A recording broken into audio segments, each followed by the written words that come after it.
Eu me lembro que quando eu era criança, às vezes eu saía de casa pra fazer compras, uma tarefa ou então ir no mercado. E eles começavam, desciam com escopetas, alguns tinham até armamento militar. Milhares de pessoas emigraram para os Estados Unidos fugindo da guerra, porque nos lugares que foram palco de guerra, os civis foram embora, famílias inteiras para os Estados Unidos. E como eram pessoas camponesas e operárias, chegaram aos bairros mais pobres dos Estados Unidos e lá elas eram controladas pelas gangues porto-riquenhas e mexicanas.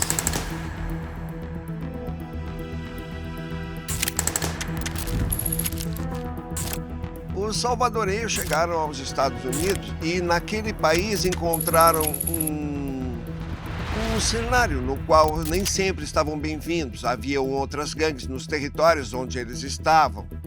Eles saíam daqui já com a ideia de algumas maras. A Maragaio, a Mara Chancleta, mas ao chegar aos Estados Unidos encontraram condições nas quais eram excluídos. E decidiram formar a sua própria Mara, que passou a se chamar naquele momento Mara Salvatrucha. Então, esses filhos, essas crianças que chegaram lá, a forma de se protegerem foi se organizando para se defender das outras gangues. Mas acontece que essas foram mais sangrentas até do que as mexicanas e as de Porto Rico, sabe? E elas tiveram, digamos, uma estrutura bem maior de hierarquização e de organização, entende? Então se dedicaram lá nos Estados Unidos ao narcotráfico, às mortes por encomenda. Quando foram deportados para El Salvador, os salvadorenhos nem sabiam quem estava chegando. Meu nome é Giovanni Galeas Perla, fui militante do Exército Revolucionário do Povo, o ERP, durante a guerra. Aqui a polícia não estava constituída. O sistema de justiça, o sistema judicial estava em construção depois dos acordos de paz. Então entraram os membros de gangues tatuados que vinham das prisões e das ruas de Los Angeles, entraram em El Salvador sem nenhum problema. Obviamente, eles foram, digamos, para os bairros mais populares, para os bairros pobres. E ali eles se fortaleceram.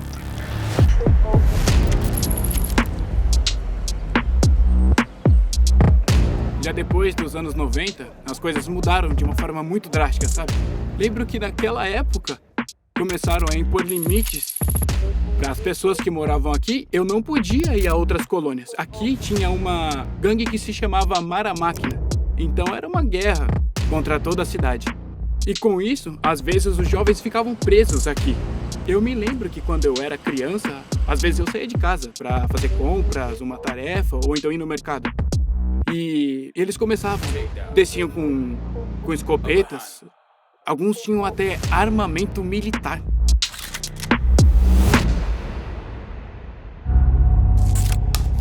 Um problema que também se torna bastante grave e que fortalece muito a presença das gangues nos territórios é a circulação de armamentos sem controle.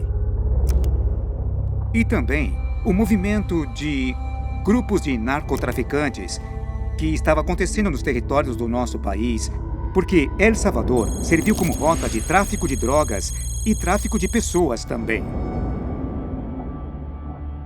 Eu sou Michele Sol, ministra da Habitação do governo do presidente Nayib Bukele. Os mareiros eram a M18, tinha a 13, eram vários números. Ainda havia o controle das gangues nos territórios e não podíamos usar certos carros que tivessem os números das gangues. Ou seja, se uma placa tivesse o número 18, aquele carro já não saía de lá. Matavam os filhos das pessoas que não pagavam extorsão ou que não queriam entrar nas gangues. Quando queriam beber ou fazer suas festas, pediam dinheiro para as famílias honradas. Se quisessem violentar uma filha delas, faziam isso como se fosse qualquer coisa. O problema deixou de ser uma questão de segurança pública e foi se convertendo progressivamente, de maneira acelerada, em um problema grave para a segurança do Estado. porque as gangues começaram a se enraizar nos territórios, a controlar territórios, a usurpar funções que cabem ao Estado, como cobrar impostos. Então havia assassinatos por todos os lados. Você encontrava pessoas assassinadas por todos os lados? Ou encontrava membros, extremidades de pessoas ou cabeças em sacos? Essa é a playlist mais completa sobre El Salvador. E o melhor, ela ainda não acabou. Vamos continuar abastecendo com novos conteúdos. Tudo isso junto forma algo que você não vai encontrar em nenhum outro lugar. Uma compreensão completa do que aconteceu em El Salvador e do que isso pode significar para o mundo e para o Brasil.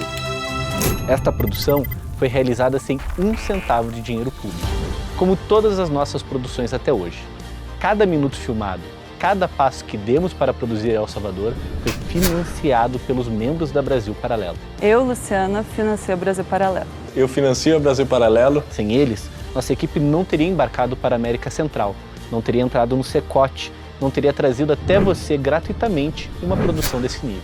Mas para que possamos seguir e produzir mais e melhor, precisamos de novos membros, de mais pessoas que apoiem a nossa missão.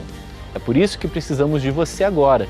E para facilitar sua decisão, preparamos uma condição especial antecipando o dia livre de impostos. O valor dos impostos foi totalmente abatido da sua assinatura, ou seja, são 44% de desconto para você assinar agora o nosso plano Premium. Isso mesmo, nós abatemos os impostos e liberamos 44% de desconto para você ter acesso a todos os nossos mais de 100 originais, ao nosso catálogo de filme completo e a todos os mais de 90 cursos de formação. O plano BP Premium custa normalmente R$ 65,90 mensais, mas esta noite você não paga nenhum imposto e por isso vai receber 44% de desconto para se tornar um membro Brasil Paralelo Premium, pagando praticamente metade do preço. Você já pode escanear o QR Code na tela ou tocar no link da descrição para garantir sua assinatura com essa oferta agora mesmo.